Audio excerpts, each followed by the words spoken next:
Welcome to another episode of All Elite Arcade, your home here at AW Games for video game reviews, video game discussions, and all things video games. I am one half of your hosts, Evil Uno, and other host today, of course, as always, the Chugs. Yes, what's going on, my friend? It's been an exciting week in gaming, Uno. We've been talking about this specific week for months now, and it's finally here. If you did not know, the Elden Ring DLC, Shadow of the Erdtree, is out. It came out on last Friday. We've been talking about it every single week now for over 10 episodes. I know you waited to stream it live, correct? It was so difficult, Uno, but I did. Okay. I waited until noon. I didn't even touch it, didn't look at. There was a new trailer recently as well, but yes, I did wait to play it until I streamed it. So that was my first experience live on Twitch with the Chugs Army and with everybody else as I got to explore the Elden Ring open world DLC. Well, I unfortunately did not wait. At midnight on the dot, I started downloading the thing, but it ended up taking slightly too long, so I only got a few minutes into it before I fell asleep. But the first thing in the morning I did is I opened it up. I put a couple hours into it. Now, we're recording this on the weekend. I've maybe put in 4 or 5 hours, I would say, roughly. Beautiful. How far would you think you are at this moment? I streamed for 6 hours, actually over 6 hours. Yep.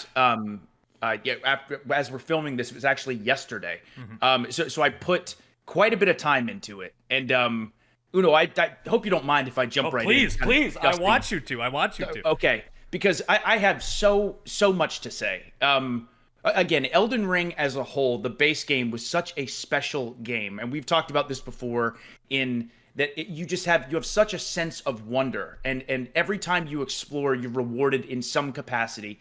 Stuff is so hidden oftentimes where it's wild to think that someone could play through the entire game and miss like major chunks, major portions of this game. And Uno, as you know from the little bit you've gotten to play as well, the DLC is just more of that. Oh yeah. So I really do think at the end of the day, if you played Elden Ring and you didn't like Elden Ring, you're probably not going to like the DLC. But if you played Elden Ring and you loved Elden Ring, you were going to love the DLC. It's one of those games too where when I stopped playing, I just keep thinking about it. Like all night I was thinking about it, and I'm already thinking like, ooh, I want to go back to this area and explore a little bit more, because I don't know if I checked every corner of the map. But again, even from the first 6 hours that I played, there's a bunch of new enemies, a bunch of new weapons, a bunch of new bosses, and a bunch of new secret areas that you would think, for example, I won't spoil exactly where it was, but I found a little cave area, and I thought, oh, cool, this is going to be a small little cave, maybe with a mini boss or maybe with some treasure for me to pick up. It's a whole map with multiple floors. It was unbelievable. Mm-hmm. And that was just one area. So I don't know what's going to happen within the rest of the game. It's obviously, too, that the enemies are incredibly challenging. As we talked about before, to even get to this DLC, it's quite a challenge. You have to beat 2 of arguably the toughest bosses in the base game in Radahn and Mohg to even get to the DLC. So you got to work for it. What level did you start this one at? Because I haven't gone back into this save because I started a brand new save in a while, and I didn't get to the requirement for this one. Beating Mohg is an exceptionally hard thing to do. Sure. So I went back to my previous save, and I'm about 145, which I think is probably a safe space. A lot of people said anything above 120, you start getting into what is probably mandatory for this DLC, which is crazy. The entry point to this DLC is insane when you think about it. Yes. You pretty much have to have put 100 hours into Elden Ring to even start playing this. But at 145, I feel like the first few enemies I've attacked, I'm like, okay, I'm thankfully at a level where it is manageable, but I've hit 2 spots especially, and we won't talk about them, but 2 spots especially where I realized, oh, this gets way harder than what I thought this was going to be. So what level are you at right now?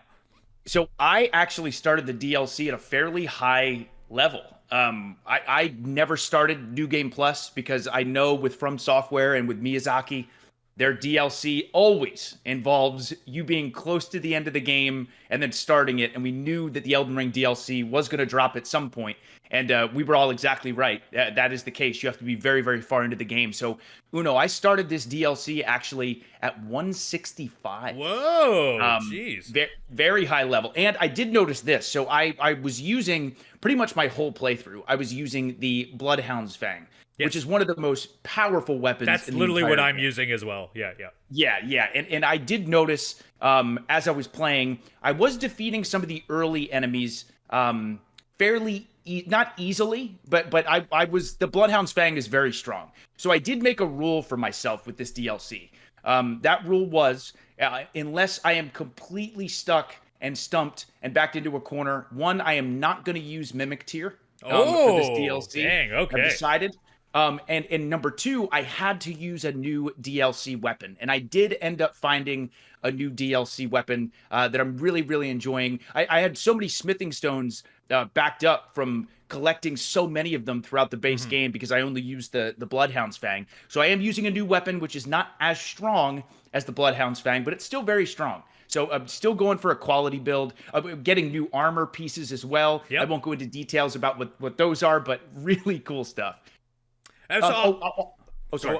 Please go on. I was going to say I'm in a similar space where I've actually not changed weapons, but I'm starting to think like I understand my approach is exactly the same as before, and I want to do something different. I actually did play a little bit with did you walk into any of the enemies that have the new gigantic shield, like the Great Shield?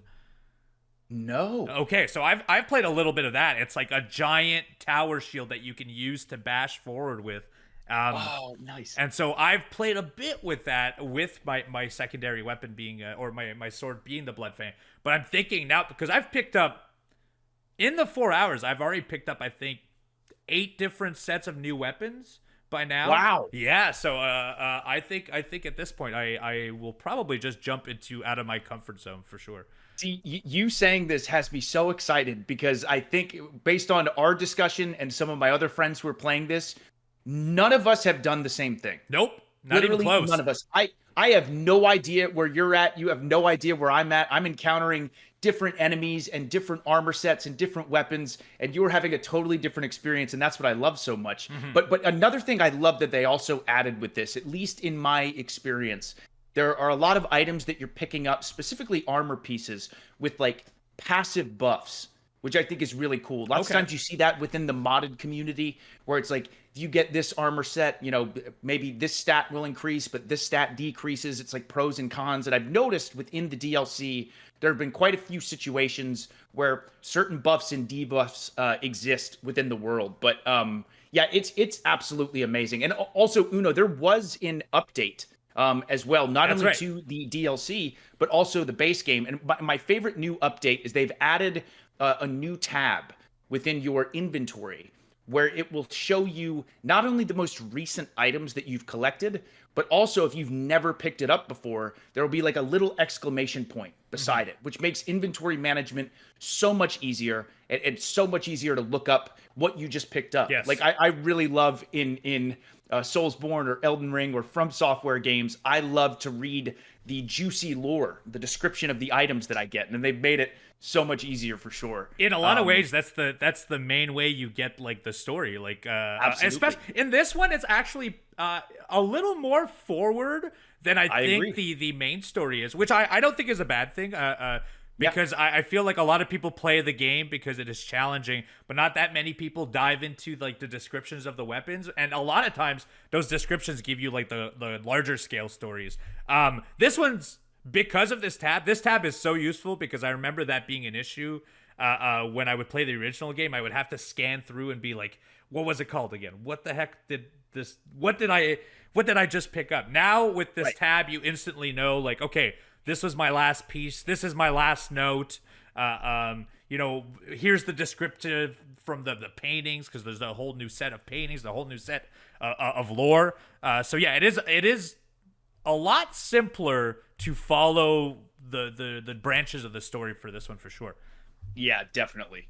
Absolutely. It's between exhausting dialogue with NPCs and Yeah. reading item descriptions. That's where you're going to get your lore. But they also added this within the Colosseum. So PvP is like a huge thing within the Elden Ring community. People love to face off against each other online. Well, they added something that really saves a lot of time, where you don't have to worry about grinding for consumables anymore, because now at the end of a Colosseum battle, those consumables will be automatically replenished, which is such a time saver for people who are really into PvP. I personally am more of a PvE guy. I don't play a ton of Elden Ring online, but I know there's a massive community for that. So that's got to be huge for the people who really enjoy PvP. I'm the exact same. I don't think I've even dipped my toe into the PvP at all. Other than there was some string of missions where you had to go and invade. Other than that, I didn't bother. I'm not competitive, and also I'm well aware people are better than I am at this game.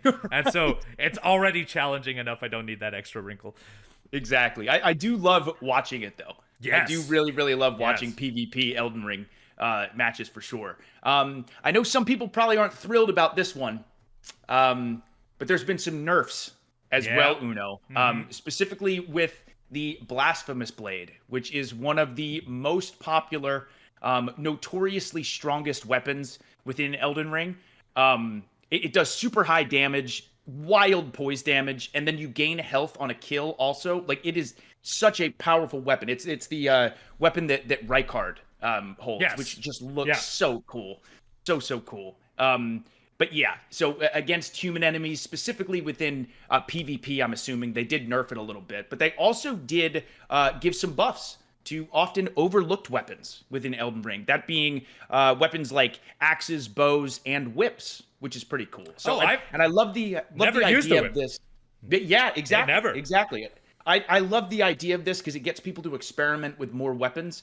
For example, within the DLC, I'm so excited to try and experiment with as many different weapons as I can find. There's already, I think I've only, honest to God, Uno, I've maybe picked up 3 weapons. Really? Oh, okay. I've been very lucky. I've been very lucky.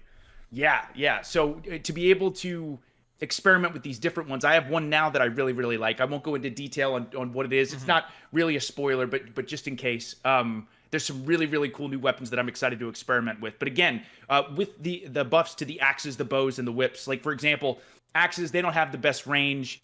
They don't have great speed.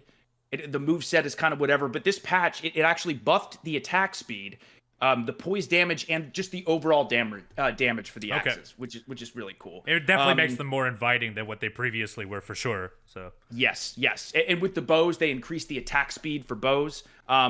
And then whips actually have better damage output now, which is really awesome. So again, all the different classes, all the different weapons, all the different armor sets you can use. So much more of this has been explored within the DLC. It just, I think it is so unbelievable that Elden Ring, the base game, often got a 10 out of 10. And I can't think of a time in history where the DLC also got a 10 out of 10.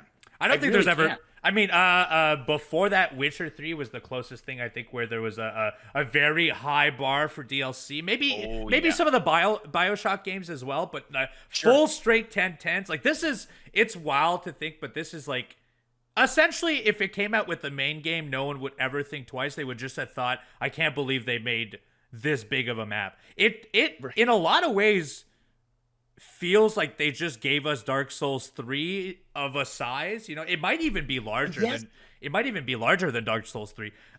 The size of this game is insane. It's kind of, in the 6 hours, and considering you, myself, a couple of our friends, we've all discussed it. I have a text chain with Nick Camarado, and like, I know I went through a section and headed in a direction because I thought, like, oh, this is the most natural spot. And guess what? It wasn't, because I haven't been the same place as you. I haven't been the same place as our friend Danny or Nick Camarado. Like, it is a vast expansion, and like, there's a lot of verticality to it too. Like, as soon as you go in, you see mountain ranges and you see buildings on the mountains, and you think like, oh, okay, those are in the far off space. But much like the original Elden Ring, you can get to those, and then constantly, on numerous occasions, I haven't even picked these options because the paths wind out and you end up getting all kinds of other stuff. But like I just went to a castle area, and just recently on a side path, I saw looking down that there was like essentially 6 floors of content underneath me. And I ended up falling and seeing each floor as I fell and died. And it made me realize, I was like, there is so much to this game. And I have no idea. And I can't wait to explore all of it. Wow. It gives me the same feeling as the original game. And that's the greatest feeling of all. That sense of discovery. That's the highest compliment. Oh my God. That sense of discovery and like the mystique of going to an area and always being rewarded with either a weapon, a new area entirely, a boss, gorgeous views. I mean, Elden Ring was a gorgeous game, but I've seen 2 areas as of yet where I walked in and I was like, wow, this is maybe the nicest area in From Software history. And that's happened twice. I am so glad you said that because I swear, I felt the exact same way. When I first entered the DLC and looked out, I'm like, graphically, this looks more impressive than the base game of Elden Ring. I really do. Yep. Like you are so right. I've seen multiple areas where I'm like, this is the prettiest area that From Software has ever made. I don't know how graphically they made it more impressive, or maybe I'm just really excited, but I swear graphically it looks like it improved as well. So the overall excitement of that sense of discovery and that sense of wonder, and like you said, being rewarded every single time for going, I'm going to look over there. There's never been a point I've gone anywhere where something has not been there. Yep. And it's just that's what open world is all about, in addition to the combat, and the OST is so good. The sound, and this one, like, it's cool. Like, I forget sometimes that there's a soundtrack to the game because a lot of it is atmospheric, and then you'll approach a situation, you'll start hearing it swell up, and I was like, it reminded me, I was like, oh yes, Elden Ring was like this too. It just suddenly it would make this moment feel so grandiose because this crazy like orchestra would kick in as I'm firing a horseman and stuff. It's right.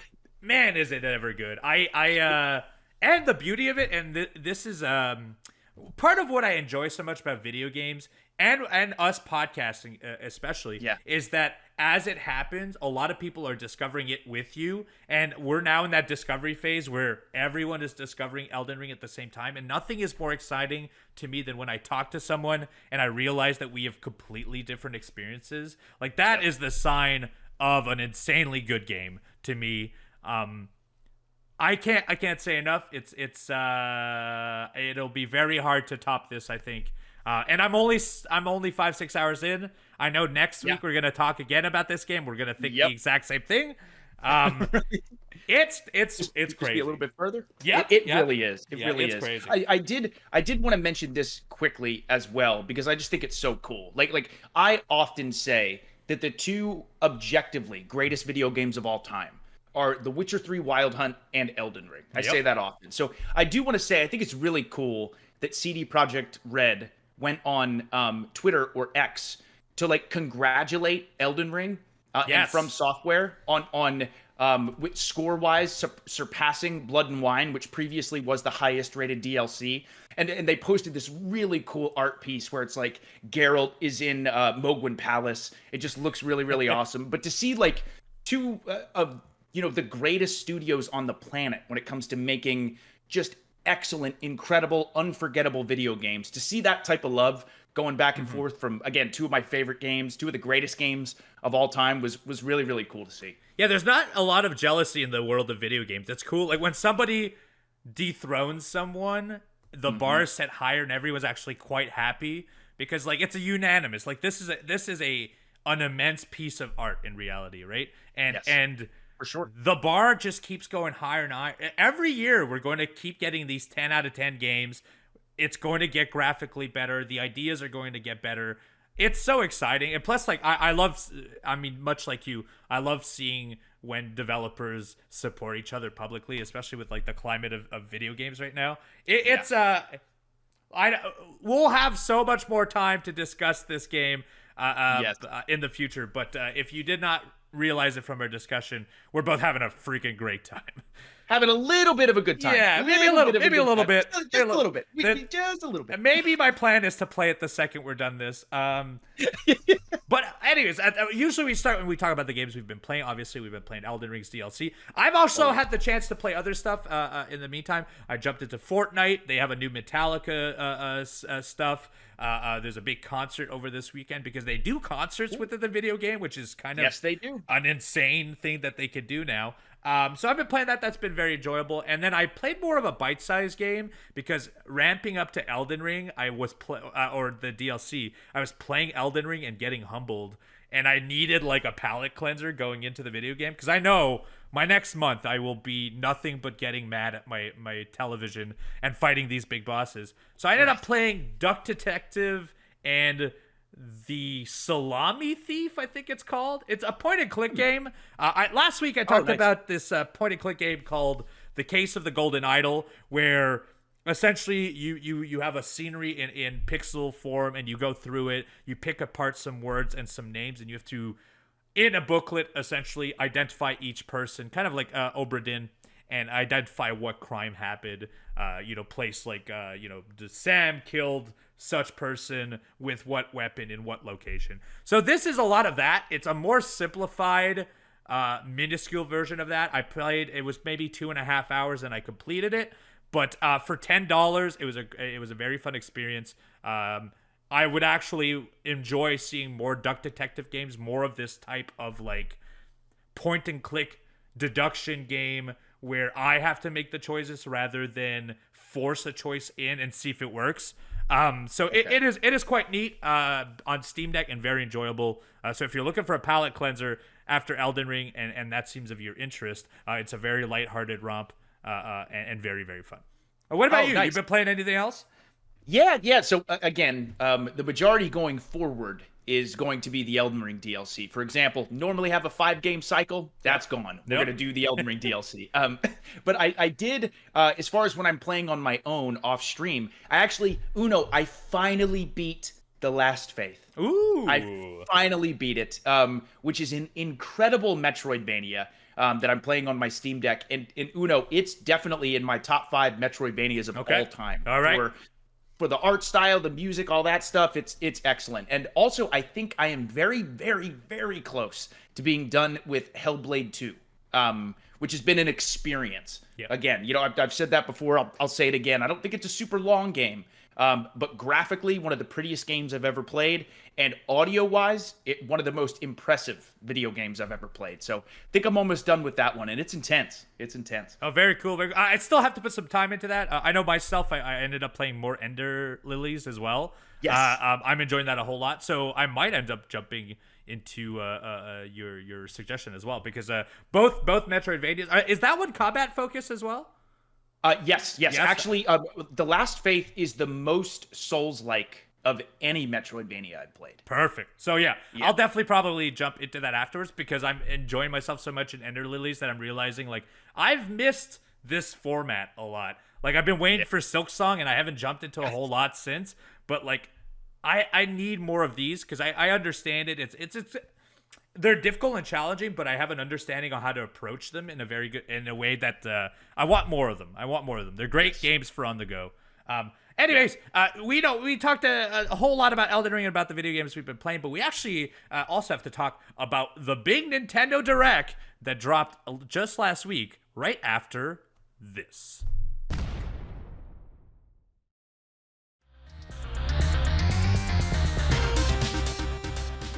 And we're back. Welcome back to All in Arcade. The last week has been a tremendous week. We actually talked about this last week, how we anticipated Nintendo would drop a Direct. And of course, they did. In their typical fashion, one day they say, tomorrow we're dropping 42 minutes of content. I still think in the grand scheme of things, Xbox is the winner of all Directs. But Nintendo came in with some heavy hitters. Some really, I think Nintendo was second place by far, and that's not an insult at all. I think that Xbox showcase was once in a lifetime, but great Direct. Yeah, I think Summer Game Fest and Sony did good, but Nintendo came in swinging for sure. Mm-hmm. So they've actually disclosed a lot of new titles, a lot of new games. So I'm going to go and go through some of the ones I'm most interested in. If you out there had other ones that you are interested in, let us know. youtube.com/AEW Games. That is where our video format podcast is, as well as our comment section. We read all the comments. So please drop down below any suggestion that we may have missed, as well as games we may have missed announced in the last few weeks. So some of the new stuff they announced. The first one they announced was Mario and Luigi Brothership, which is a co-op RPG that's coming to Nintendo Switch on November 7th. A lot of video games they showed this year are actually coming out this year, which is very exciting to hear. So this one was like a puzzle slash RPG. It is a new game, not a remake of the Mario and Luigi Paper Jam games. So and Superstar Saga and things like that. This is a very, very cool genre of the Mario and Luigi series. Yeah. Yes, so it's like a continuation of all of those things, and it looks like very co-op focused. It seems in a lot of ways, It Takes Two, that co-op game that came out a few years ago. That breaking. It seems to take a lot of those aspects, a lot of little mini game aspects from the trailer that we saw, where you get to cooperate with your partner, obviously Mario and Luigi, whomever you may be. And it didn't seem like it was strictly RPG turn-based format. It also had like mini games where you're shooting things, where you're doing puzzle platforming, where you're doing simultaneous activities, where you're trading pieces of a puzzle block. So it seemed very involved in a way that I would be very interested to see what the full co-op experience is like. And also, is there a singles player experience for it as well? But Mario and Luigi, November 7th, seems pretty darn cool. Totally agree. Again, I actually, just last year I got my Nintendo 3DS XL out to play some Mario and Luigi Superstar Saga. Oh, okay. These are very, very charming games with great RPG aspects, but like you said too, with the puzzle influence as well. This seems like it's going to be an absolute blast. Again, I love this series. No question, this game is going to be awesome. Yeah, for sure. And any first-party Nintendo game typically is of very high caliber, so I anticipate this one will be one as well. Another game they announced, so this one is one I'm most excited for. Of all of this stuff, like I'm surprised because, a little spoiler, there was a Donkey Kong game. There was a Zelda game. There was a lot of new stuff. But the one that I'm most excited for was the Nintendo World Championship NES Edition video game, which is essentially they took a bunch of NES games and turned a video game competition that used to happen in the 90s and made a video game current day based all on challenges and speed running. It seems like it tracks you versus, and it'll do like battle royale style, well, you versus 30 other people, but based on who can get through a world the fastest. It'll add extra challenges, so like beat all of Super Mario World 1, but with only warp pipes, not going from one level to the other. It's got challenges from beating it completely. It seems like a speedrunner's dream, I'll be honest. It does. I thought that immediately, Uno. I'm like, the amount of content creators or speedrunners who are going to be jumping on this has me thrilled. Even whether you play it or not, watching people play this is going to be so much fun. I definitely want to pick it up as well. Yeah, as far as NES stuff, like it's essentially if you took emulation and you put it all into one game, but then on top of that, you packaged it in a way that is super forward to like speedrunners. So like this will be a very cool one to follow on Twitch. Our friend Grand Pooh Bear will probably be jumping into this because there'll be world leader rankings. Essentially, what was done online is now going to be done within the confines of the video game itself. And so there'll be no disputes. It's actually built in. You can't play around any other way. So I'm very excited to see what happens with this. And that actually comes out super soon. It comes out July 18th. So just a month away. Just a month away from the Nintendo World Championships. Yeah. Other stuff, they announced a lot of games that I personally don't have an affinity for, but a lot of people do. So I'm going to name some of it. Fairy Tail, which is an anime, just came out with a new a real-time strategy game. They announced Fairy Tail 2 coming out this winter. they also announced, and this one I'm actually a little more interested in, Fantasia Neo Dimension, which is a from the creator of Final Fantasy himself, Hironobu Sakaguchi. It's a turn-based role-playing game that has like hand-painted backgrounds. It looks very neat. Not exactly my type of game that I jump into a whole lot, but this is one of the ones that actually looks incredibly beautiful, and it's coming in holiday 2024. And Uno, I may be mistaken, but I'm pretty sure Nobu Uematsu, the composer for the Final Fantasy series, is also working on this game. I believe he is as well. And so so if pretty you're exciting. if you're a Final Fantasy nerd, this is essentially a new one. Just under a different umbrella entirely. It looks very neat. Of those games, I don't delve into those a whole lot. This one looks very fun and very different for sure. Yeah.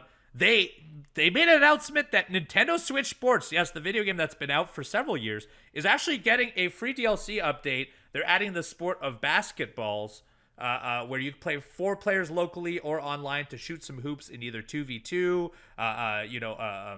horse, or so on and so forth.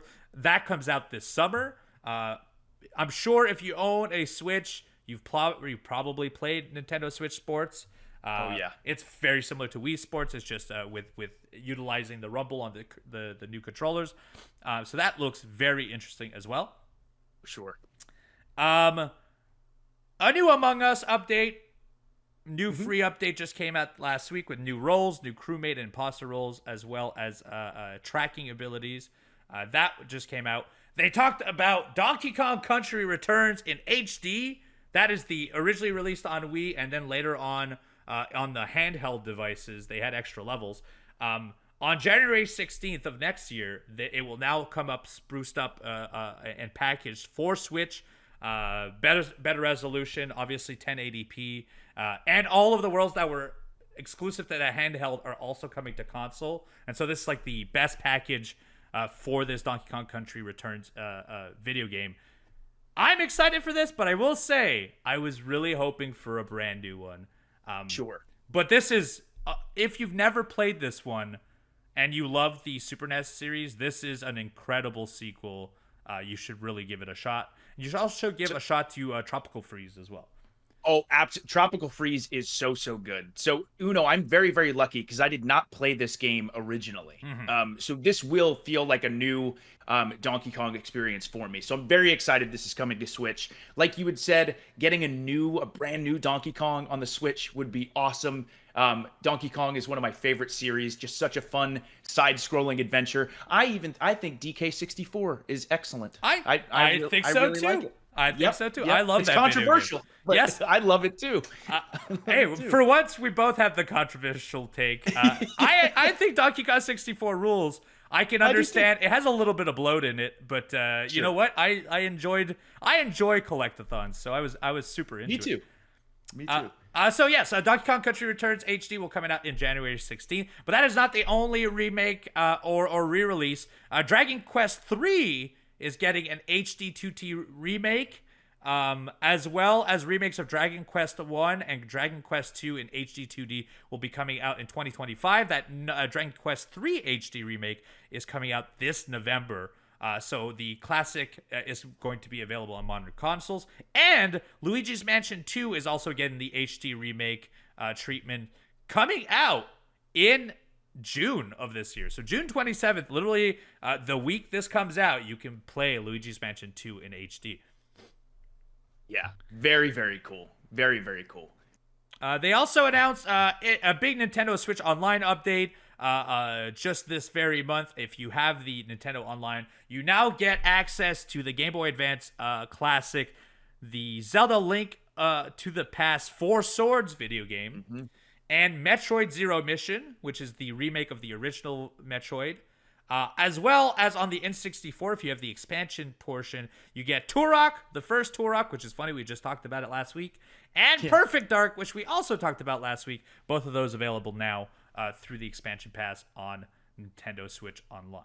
One of my favorite things, seriously, I love Nintendo Switch Online. I love being able to play a bunch of retro games. They continuously add to it. I always get so excited every time a new title gets added.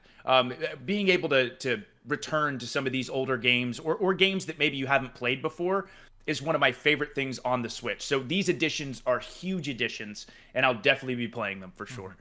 And that's honestly, it's crazy. I'm going through this list, and Nintendo just kept dropping big bombs because I've forgotten about some of these. Marvel vs. Capcom's Fighting Collection. It's all the arcade classics. It includes a whole slew of games, 7 games in one collection. It's coming to consoles. It'll also be coming to PC.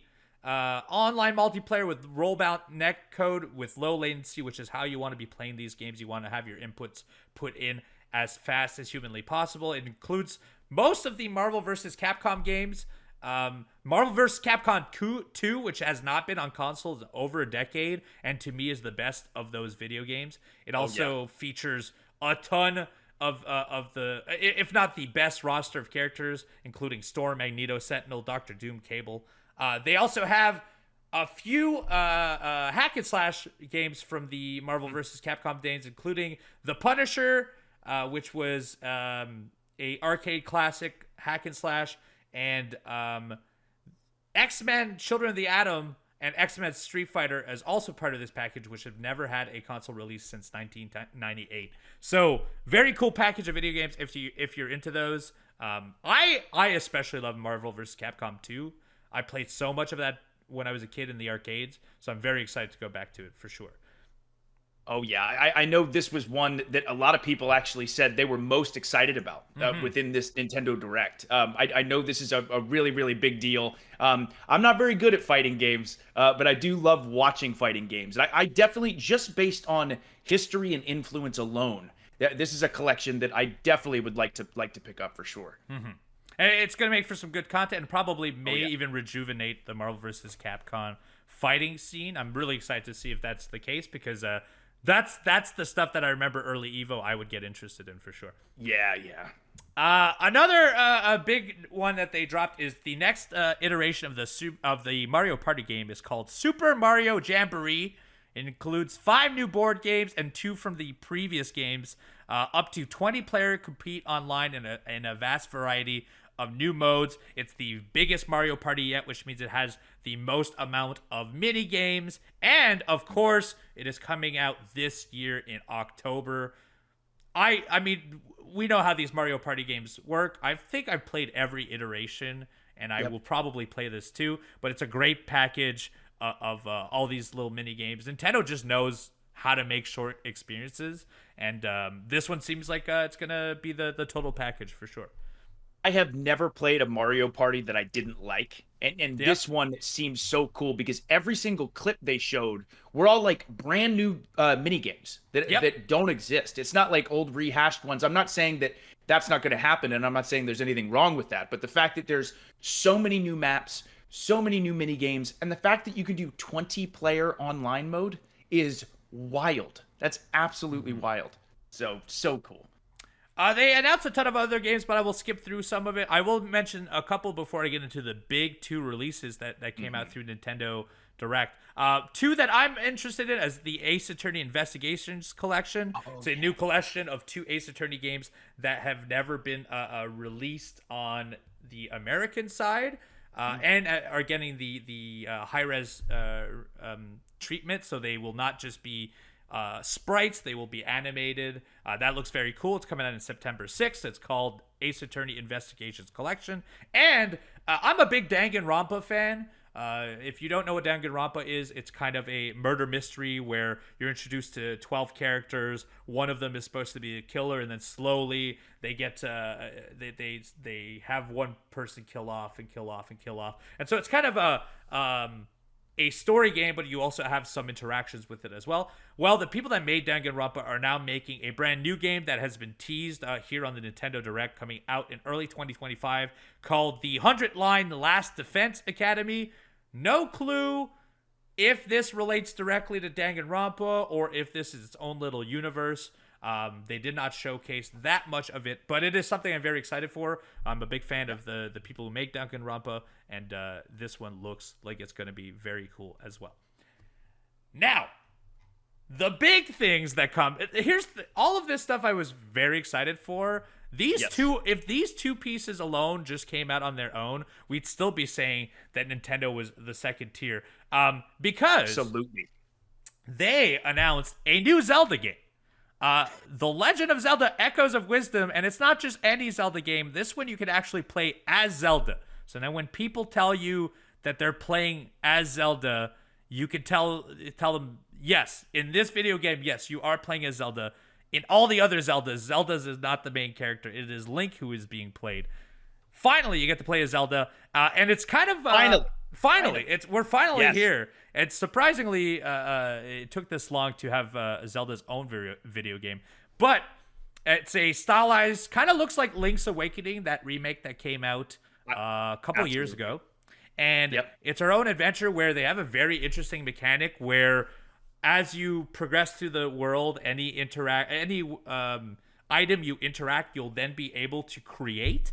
And so, for example, a lot of the trailers showcase, let's say you walked around and you saw beds. You could use beds and create those beds to climb onto them, to climb onto another bed, to climb onto another bed. So you can essentially tackle puzzles the way you want by creating the items you saw in the world. And so there's multiple ways to solve puzzles. And on top of that, you can also do the same treatment with enemies that you interacted with. So you can then conjure those enemies to fight for you. It seems like a very different Zelda game. And it looks really cool. Comes out September 26th. It really does. And this is kind of just an overall comment on Nintendo's first-party projects and franchises.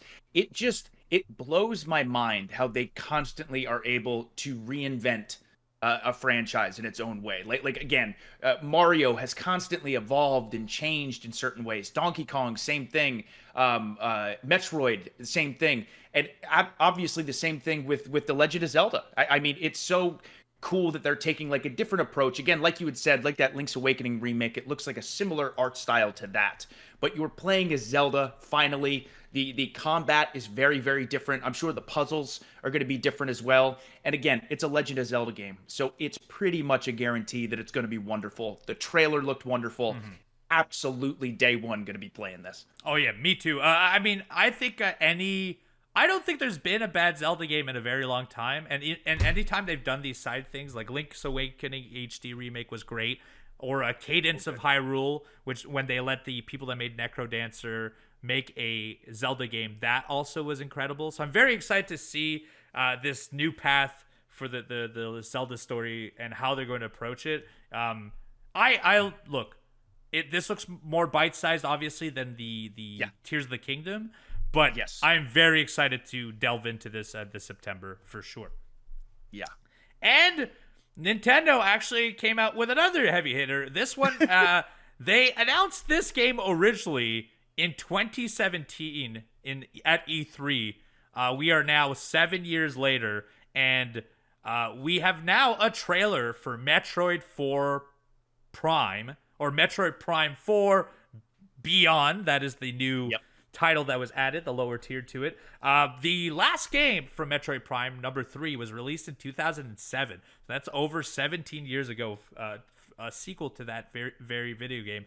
And they actually showed a good chunk of it. I'd say maybe 2 minutes of actual gameplay footage. And it looks stunning considering this is on the Switch. This is the original Switch with no new hardware built in. I don't know how they maximize. I don't know how Nintendo pulls this off, but they really maximize their devices when they make first-party video games. This looks really, really pretty. And because, we've waited a very long time for this game, because it was originally announced in 2017, but midway through development, they actually restarted development and changed it to another studio. So the people that made the Donkey Kong remakes, Retro Studios, is the people who took over Metroid Prime 4. So this is now their baby, and they've done very good games before, and so I'm actually quite excited to see what they do with the Metroid Prime series. Very, very cool to see that. I know we talked about this last week, saying that I bet you they'll show you Metroid Prime 4. It was still kind of surprising when it ended the direct, because I was like, oh wow, they're going forward with this. It's next year. They could have still been holding on to it. It seems that they are confident this will be a hit, and I'm excited to play it myself. Oh yeah, I was elated. It absolutely, again, similar to Gears of War for the Xbox showcase. I think Nintendo having this as their main event, Metroid Prime 4, was a very smart call. Like you had said, absolutely unbelievably gorgeous. You're right. The way that Nintendo optimizes graphically on a console like the Switch is so impressive. And it actually got to a point where we had heard practically nothing about it for so long that I thought, oh, this is going to be a Switch 2 game. It might not even come out on the original Switch. So the fact that we got this announcement, we have an idea of when it's coming. It looks like it could be one of the prettiest games ever released on Switch. I think so, for sure. Certainly a game that I'm going to be playing. The Metroid Prime series is unbelievable. So Nintendo has a very bright future with all of these. This is probably the swan song for the Nintendo Switch. A lot of these video games. But like, it's exciting to know that they have this, and they still have Switch 2 or whatever they do decide to call it in the next year as well. They actually in their presser for this said we'll be talking 42 minutes of Switch video game releases for the next year. We will not be talking about our next console that will be next year. So they're already going forward and saying, yes, we are making another one. So the future is incredibly bright for Nintendo. I'm very curious to see what they do for the launch of Nintendo Switch 2. If anything, probably a Mario launch game is my assumption. But for this last year of Nintendo Switch, some very, very big games are coming out, and so I'm very excited.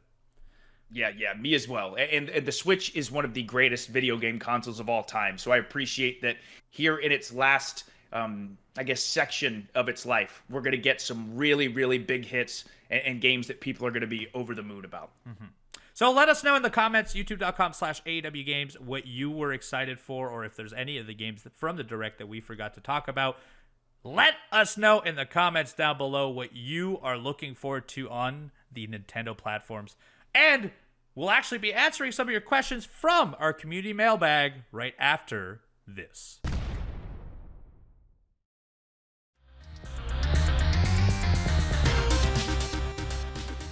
Welcome back. It's community mailbag time. That's right. One of my favorite segments of the week. It's it's brand new. We started it last week, but now we are answering your questions. We're answering the details that you want to know about myself, the Chugs, and the world of AEW and the world of video games. You can submit your questions, and we can answer them on this very podcast on next episodes at tbs.com/arcade mailbag. That is where you can get your questions read on All Elite Arcade. That's tbs.com/arcade mailbag. And Chugs, let us know what our questions are this week. Oh, absolutely. So we're going to go through 4 today, which is pretty typical. But the first one here is from Mike. And Mike says, hey guys, with a tip of the hat to the great video game podcast Get Played. What are some games you have loved playing in your life that people don't really talk about anymore? I loved Gunstar Heroes for Sega Genesis as a kid and spent so much time playing, but I don't hear anyone talk about it these days. What are your games that time forgot?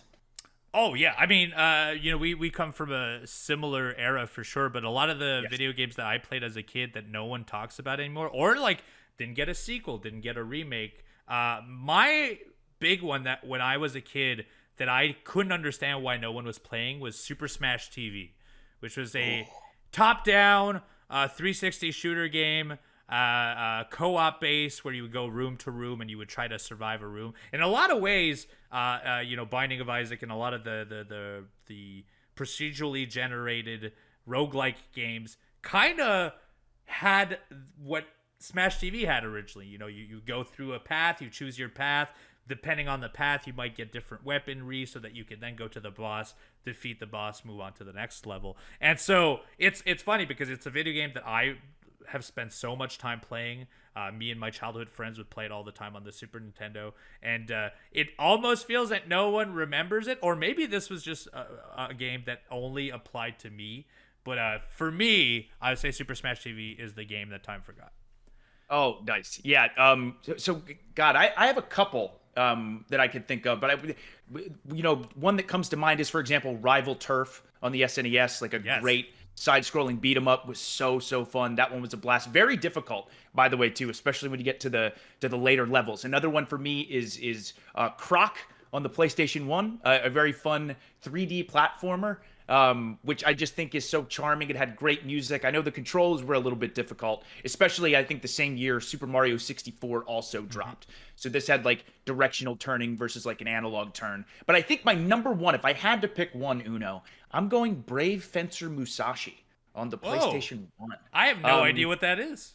Okay, so Brave Fencer Musashi is this almost top-down but 3D action RPG. You're like you're this character with two different swords, and you can unlock new abilities, especially from defeating certain enemies. There are there's a town section. You can collect currency. There's a day and night cycle. Oh. The bosses are really cool. It is such a fun. If you've never played Brave Fencer Musashi and you're looking for a fun classic action RPG that is, like I said, incredibly charming and incredibly fun, Brave Fencer Musashi is where it's at. I'm writing That's it where it's down at. right now. You would love it, Uno. You really would. And everyone listening, if you have not played Brave Fencer Musashi on the PlayStation 1, give it a go. You won't be disappointed. Thank you very much, Mike, for that question. And next up, we have Georgia. Georgia. Hey, Chugs and Uno. This is Georgia, though Chugs knows me better on Twitch as G-Dog. G-Dog, what is going on? Thank you for the question. If you had to pick any video game universe to become a character in, what would it be and why? Keep up the great work. Thank you so much. Thank you. Uno, what do you think? So my first two that popped in my mind is I think like I would either like to be in a fighting game because I think it's very interested to be a playable character with like a variety of moves and seeing your animation through all kinds of different stuff. I think personally, whom I would be better suited for Mortal Kombat, and in a lot of ways, my fighting game habits have been created from like Mortal Kombat 2 and 3 when I was a kid to just recently I would play through like the Injustice games and all of the Marvel and all of the Mortal Kombat video games. So I probably would love. I mean, if Mortal Kombat were to offer me a position in the roster, I 100% would say yes. You couldn't say no. I would love to just develop what that character is, what my moves would be. I also feel like just cinematically, I would be suited for that. But mostly because we've been playing Elden Ring, I would love to be a boss or a character in Bloodborne 2. One, give me Bloodborne 2. Two, Please. I just think like I love the setting for Bloodborne. I love that like grungy noir gothic setting, kind of like werewolf monster format. Like the ethereal like horror stuff. I think that would be incredible, and plus the idea of having a From Software boss based on myself seems like a dream too good to be true. And so I would love to be a part of those series in some way, shape, or form. Obviously, we're just putting this out in the ether, but I think that would be very, very, very cool.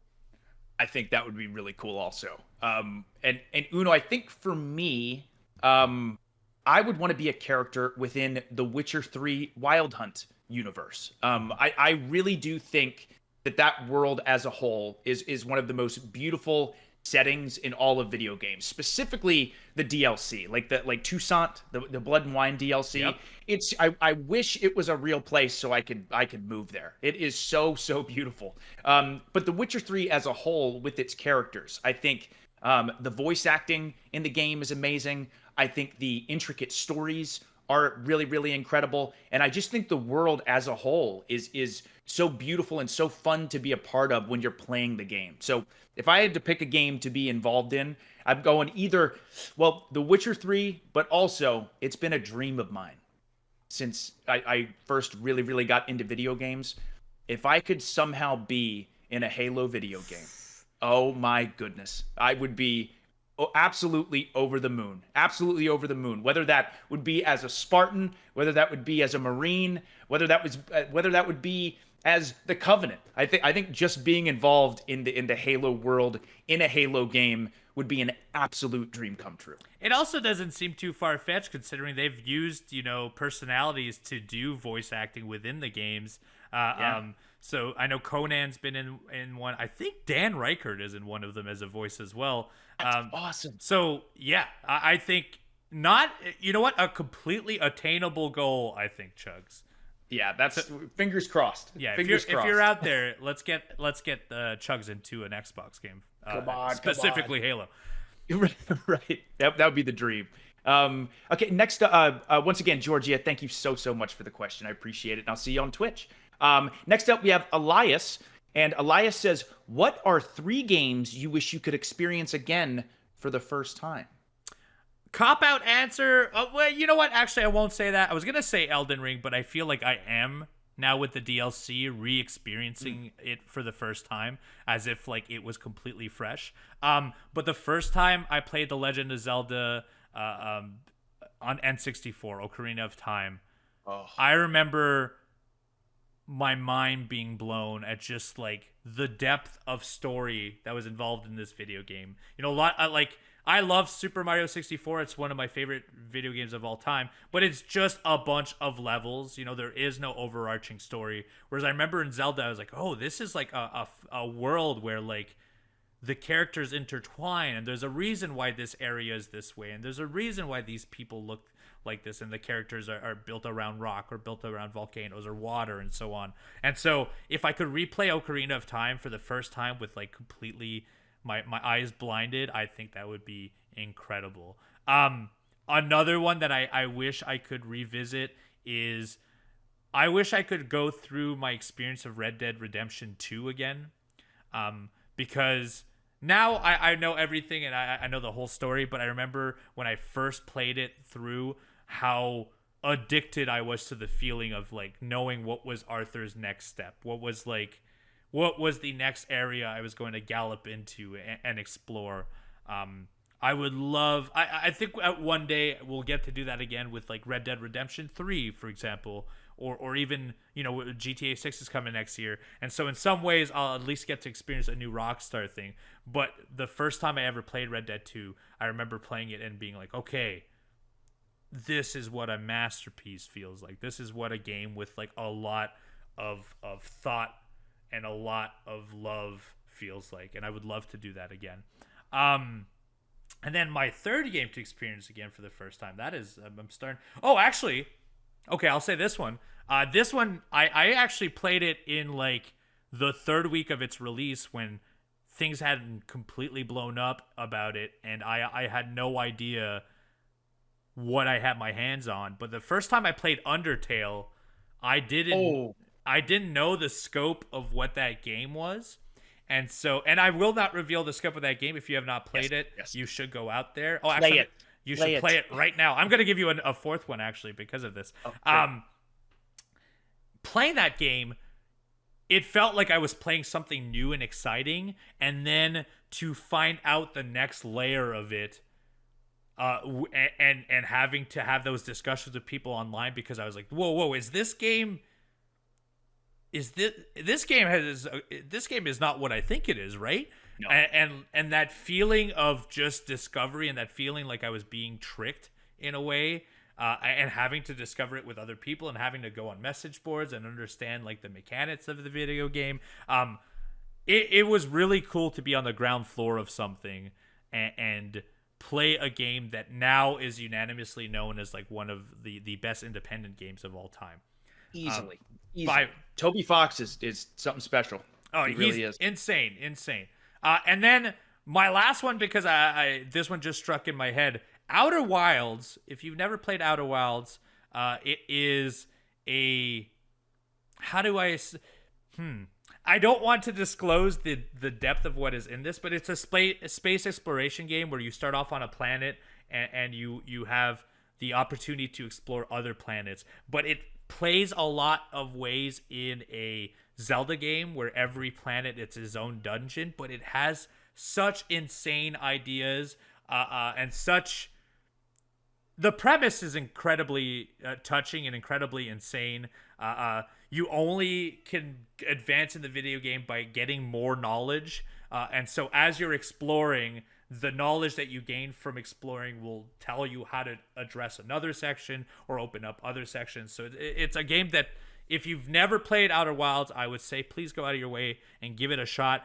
It may take you a little bit of time to get through the initial part because the flying is a little wonky, but once you get through that, it is an incredible experience that to this day, if I hear the music, I start tearing up. It is a very touching and a very unique video game as well. Oh wow, Uno! You are not the first person I've heard talk about Outer Wilds and how special it was, and I have not played it. So I think that one has got to be added to my backlog. You should. But again, Uno, I agree with every single title that you listed, and of course, just for the sake of it, because I've said countless times that The Witcher 3 and Elden Ring are two games that I wish I could experience for the first time. So I'll pick some different ones. First and foremost, and this is the newest game on my top 3, wish I could experience again, is Final Fantasy VII Rebirth. So far, that is my game of the year.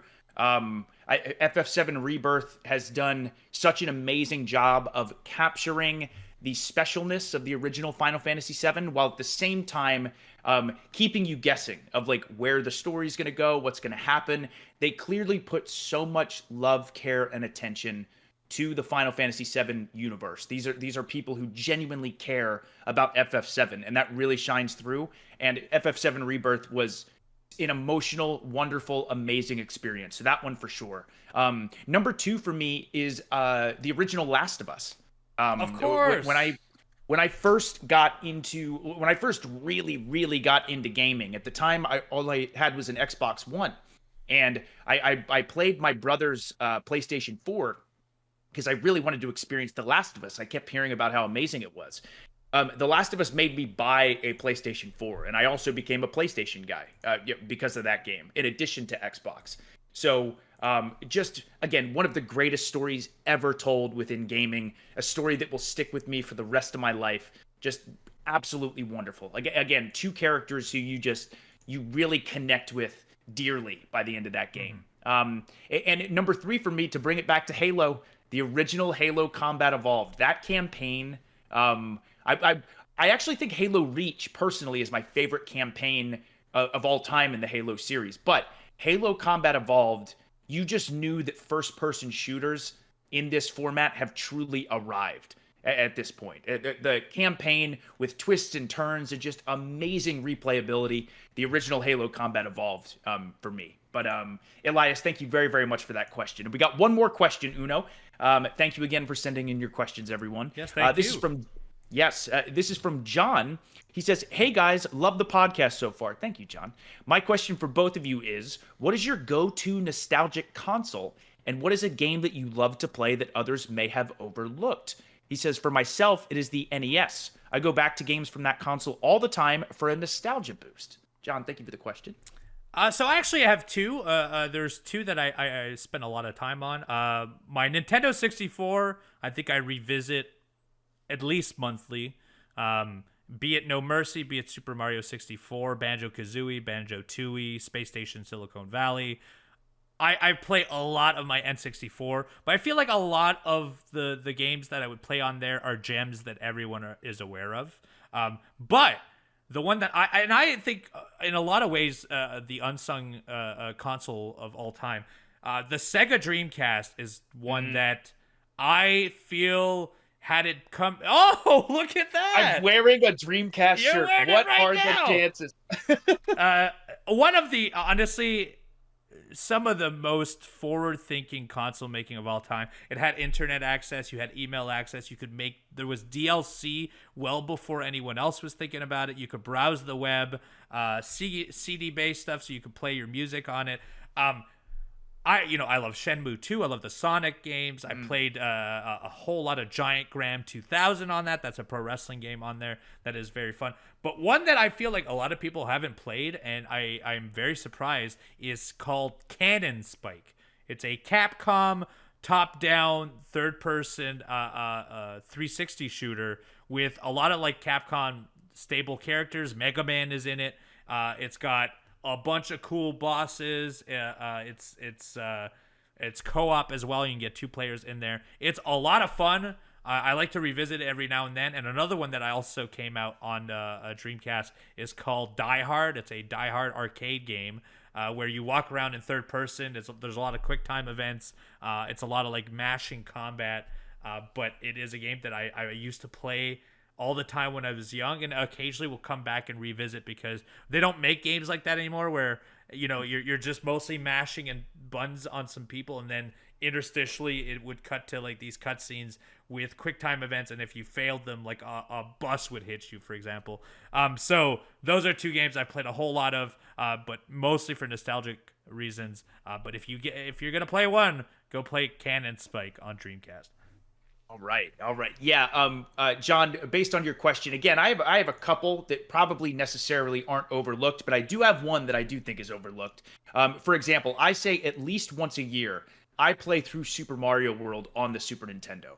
It to this day is my favorite 2D Mario experience that there is. Again, very popular 2D Mario, but that is one I play for nostalgia. The other one is Crash Bandicoot 2, Cortex Strikes Back on the PlayStation 1.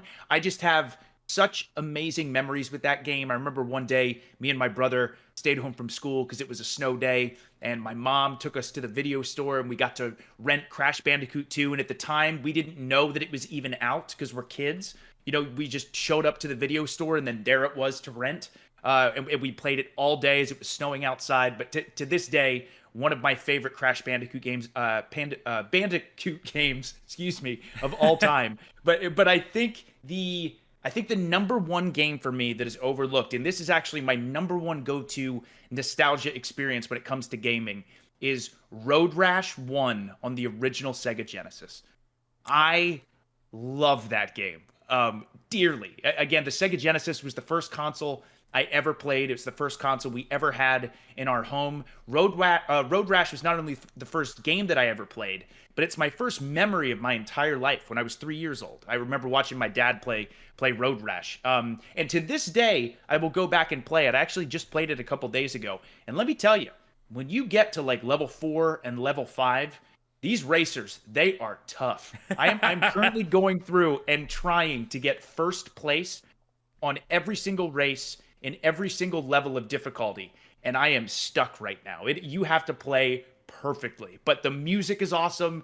The graphics are awesome. It was so ahead of its time at that point when Road Rash came out. So I'd say Road Rash on the Sega Genesis as far as my nostalgia kick. And that's a game you love so much that you put it on your wall, if I remember correctly, right? You are correct. Yes, I literally have it in its case on the wall on display. That was my first video game experience, so that will always be so special to me. Well, there are your suggestions. If you have any suggestions for us, put them down below in the youtube.com/awgames comment section. We will be reading them. And plus, honestly, at any time I can go back and find some gems on some old consoles. I would love to hear about it. It is some of my favorite things in video games is when you go back and you play something you've never played before and realize like, oh my god, like this is where the influence for current games is from.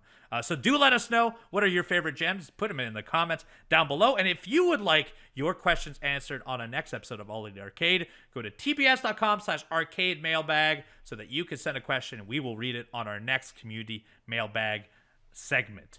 Chugs, I don't know about you, but I want to get back to some Elden Ring DLC. Me too, man. I gotta hop back in. I'm so excited to get back to it. So I hope everyone you enjoyed this week's episode of All Elite Arcade. We will be back next Monday, as always, on all podcast networks, as well as youtube.com/awgames if you would like to watch the video format. Chugs, as always, we will see you on Twitch as the Chugs and all other places. Right.